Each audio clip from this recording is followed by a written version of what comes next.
আসলে ওনাদের উদ্দেশ্য তো রেজাল্ট প্রত্যাশা করছে, ওনারা রেজাল্ট চায়। তো আমরা তাদেরকে কানেক্ট করাই দিয়েছি যে যে জায়গায় তারা কথা বললে তারা তাদের যে দাবি পূরণ হবে। কিন্তু এই যে অফিস টাইম শেষ হলো, অধৈর্য হয়ে তারা গিয়ে শিক্ষা ভবনের গেট ভাঙচুর শুরু করেছে। এইভাবে তো হয় না, এটা সরকারি স্থাপনা, এখানে 144 জারি করা এলাকা। বাধা দিতে যাওয়ায় আমাদের পুলিশ ইন্সপেক্টর আবুলের উপরেও চড়া হয়। তো সেই জন্য আমরা আর এখানে তাদেরকে থাকতে দিচ্ছি না আর কি। জি, এটা আমরা জানতে পেরেছি, বাট এটা আমাদের কনসার্ন না। এটা তাদের সংশ্লিষ্ট মন্ত্রণালয় আছে, ডিপার্টমেন্ট আছে, সেখানে তারা কথা বলছে, আমরাও কানেক্ট করাই দিচ্ছি।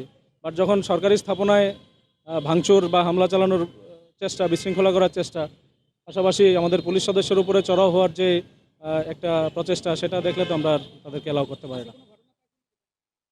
এখানে অবস্থান করাটাই হচ্ছে একটা সমস্যা, কারণ 144 জারিকৃত এলাকা, সচিবালয় একটা প্রোটেক্টেড এরিয়া, এ জায়গায় কোনো রকম আন্দোলন প্রসেশন চলে না। তারপরেও আমরা তাদেরকে কানেক্ট করানোর চেষ্টা করেছি, যেহেতু তারা দীর্ঘদিন ধরে ফলাফল প্রত্যাশা করছে। কিন্তু তারা অ্যাকচুয়ালি তাদের উদ্দেশ্য হয়তো ভিন্ন ছিল, আমি জানি না।